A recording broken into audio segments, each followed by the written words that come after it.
പ്രമേഷ് കൂടി ചേരുന്നുണ്ട്. നിഖിൽ ഈ അപകടം നടന്ന കരിമ്പയിലാണ് ഉള്ളത്. നിഖിൽ, അവിടെ ആ സമയത്ത് തന്നെ ജനങ്ങൾ വലിയ തോതിൽ പ്രതിഷേധവുമായി രംഗത്തെത്തിയിരുന്നു.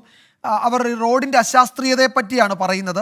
നിഖിൽ, നമുക്ക് അറിയേണ്ടത് യഥാർത്ഥത്തിൽ ഈ റോഡിൻ്റെ തകരാറ് മാത്രമാണോ ഈ അപകടത്തിലേക്ക് നയിച്ചത്? ഈ വാഹനം അമിത വേഗത്തിലായിരുന്നു. അപ്പോൾ നിയന്ത്രണം തെറ്റാൻ കാരണം, അപ്പോൾ ഡ്രൈവർ ഈ വാഹനത്തിന് നിയന്ത്രണം നഷ്ടപ്പെട്ടു എന്നറിഞ്ഞപ്പോൾ തന്നെ അതിൽ നിന്ന് ചാടി, അതുകൊണ്ട് അയാൾക്ക് കാര്യമായ പരിക്കില്ല. ക്ലീനർ അതിൽ പെട്ടു, അയാൾക്ക് കാര്യമായ പരിക്കുണ്ട് എന്ന് പറയുന്നു. അപ്പോൾ ഇതിൽ റോഡിൻ്റെ അപാകത എന്ന നാട്ടുകാർ പറയുന്ന പ്രശ്നം മാത്രമേ ഉള്ളൂ, അതോ ഈ വാഹനം അമിത വേഗത്തിലായിരുന്നോ, മറ്റൊരു വാഹനത്തിൽ ഇടിച്ചിട്ടാണ് മറിഞ്ഞത് എന്നൊക്കെ പറയുന്നു? യഥാർത്ഥത്തിൽ എന്താണ് സംഭവിച്ചത് എന്നത് സംബന്ധിച്ച് ദൃക്സാക്ഷികൾ എന്താണ് നിഖിൽ പറയുന്നത്? വിജയകുമാർ, അത്തരത്തിലുള്ള പല സംശയങ്ങൾ, അതായത് ഈ വാഹനം അമിത വേഗതയിലായിരുന്നു, ഡ്രൈവർ മദ്യപിച്ചിരുന്നു, അങ്ങനെയുള്ള ഒരുപാട് സംശയങ്ങൾ ഉണ്ടായിരുന്നു. അല്പസമയം മുൻപ് RTO സംഭവ സ്ഥലത്തെത്തി, ജില്ലാ RTO സംഭവ സ്ഥലത്തെത്തി അദ്ദേഹവും ഒരു പരിശോധന പൂർത്തിയാക്കി. അദ്ദേഹം ആ പരിശോധന പൂർത്തിയാക്കിയ ശേഷം മാധ്യമങ്ങളോട് പറഞ്ഞത് ഇതിൽ ഭാരം കൂടുതൽ ഉണ്ടായിരുന്നില്ല, ഈ ലോറിയിൽ ഭാരം കൂടുതൽ ഉണ്ടായിരുന്നില്ല, ഡ്രൈവർ മദ്യപിച്ചിട്ടില്ല. ഇപ്പോൾ പ്രാഥമികമായി മനസ്സിലാക്കുന്നത് റോഡിന്റെ പരിമിതി തന്നെയാണ്. അതായത് ഈ റോഡിൽ ഗ്രിപ്പ് വളരെ കുറവാണ്. പ്രത്യേകിച്ച് മഴ കൂടി പെയ്ത സാഹചര്യത്തിൽ വാഹനങ്ങൾക്ക് ഗ്രിപ്പ് ലഭിക്കാൻ വലിയ പ്രയാസമുണ്ട്.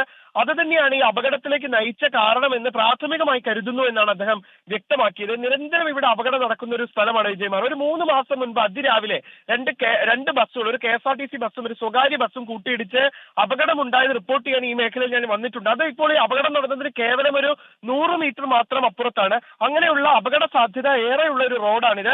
ആ റോഡിലാണ് ഈ ഒരു അപകടം ഇപ്പോൾ ഉണ്ടായിട്ടുള്ളത് എന്നുള്ളതാണ് ഏറ്റവും വേദനാജനകമായിട്ടുള്ള കാര്യം. ഇതെന്ന് മാത്രമല്ല, ചെറുതും വലുതുമായ നിരവധി അപകടങ്ങൾ ഇവിടെ സ്ഥിരമായി നടക്കാറുണ്ട്.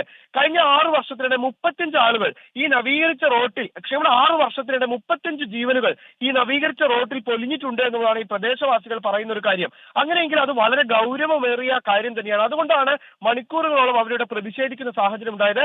ഈ മൃതദേഹങ്ങളൊക്കെ ഇവിടെ നിന്ന് കൊണ്ടുപോയി ഈ ലോറി നേരെയാക്കിയിട്ട ശേഷവും ആളുകൾ, പ്രദേശവാസികൾ ഇവിടെ കുത്തിയിരിക്കാൻ കാരണം ഇനിയൊരു ജീവൻ ഇവിടെ പൊലിയരുത്, ഈ റോഡിന്റെ പരിമിതി മൂലം ഇനിയൊരു ജീവൻ ഇവിടെ പൊലിയരുത് എന്ന് ആഹ്വാനം ചെയ്തുകൊണ്ടാണ് വലിയ പ്രതിഷേധമാണ് ഇവിടെ ഉയർന്നത്. പോലീസ് ഉദ്യോഗസ്ഥർക്കും രാഷ്ട്രീയ പ്രതിനിധികൾക്കും മന്ത്രിക്ക് നേരെ വരെ അവരുടെ ഭാഗത്തു നിന്ന് വലിയ രീതിയിലുള്ള പ്രതിഷേധം ഉണ്ടായി. അവർ പറയുന്നത് കേവലം ഇത് മാധ്യമങ്ങളെ കാണിക്കാൻ വേണ്ടിയിട്ടുള്ള ഒരു ഷോ വർക്കല്ല, അതിനപ്പുറത്തേക്ക് തങ്ങൾ ഓരോരുത്തരുടെയും വീട്ടിലെ ഒരു ജീവൻ ഇനി പൊലിയാതിരിക്കാൻ വേണ്ടിയുള്ള ഒരു മുൻകരുതലാണ് നാട്ടുകാരുടെ ഈ പ്രതിഷേധം എന്നുള്ളതാണ്. ഞങ്ങൾക്കെതിരെ വേണമെങ്കിൽ കേസെടുത്തോളൂ, പക്ഷെ ഞങ്ങൾ പ്രതിഷേധിക്കും, ഞങ്ങൾക്കൊരു ഉറപ്പ് ഇക്കാര്യത്തിൽ കിട്ടണം എന്നാണ് അവർ പറഞ്ഞത്. ഇതേ തുടർന്ന് മണിക്കൂറുകളോളം വാഹനം ഇരുഭാഗത്തേക്കും, പാലക്കാട് ഭാഗത്തേക്കും മണ്ണാർക്കാട് ഭാഗത്തേക്കുമുള്ള വാഹനങ്ങൾ കടത്തിവിടാതെ അവർ പ്രതിഷേധിച്ചു. ഒടുവിൽ ADM നടത്തിയ ചർച്ചയെ തുടർന്നാണ് അവർ പ്രതിഷേധം അവസാനിപ്പിക്കാൻ തീരുമാനിച്ചത്.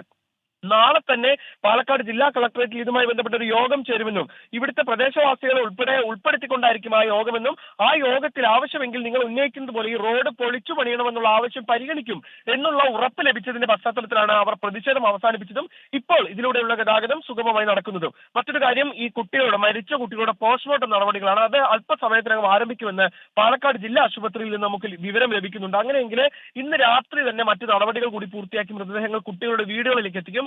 നാളെ സ്കൂളിലടക്കം പൊതുദർശനം ഉണ്ടാകുമെന്നുള്ളതാണ് മനസ്സിലാക്കാൻ കഴിയുന്നത്. അങ്ങേയറ്റം ദൗർഭാഗ്യകരമായ വേദനാജനകമായിട്ടുള്ള ഒരു കാഴ്ചയ്ക്കാണ്, ഒരു സംഭവത്തിനാണ് ഇന്നിപ്പോൾ കരിമ്പദേശം സാക്ഷ്യം വഹിച്ചത്. ഇന്ന് വൈകിട്ട് 4 മണി കഴിഞ്ഞാണ് ഈ സംഭവം.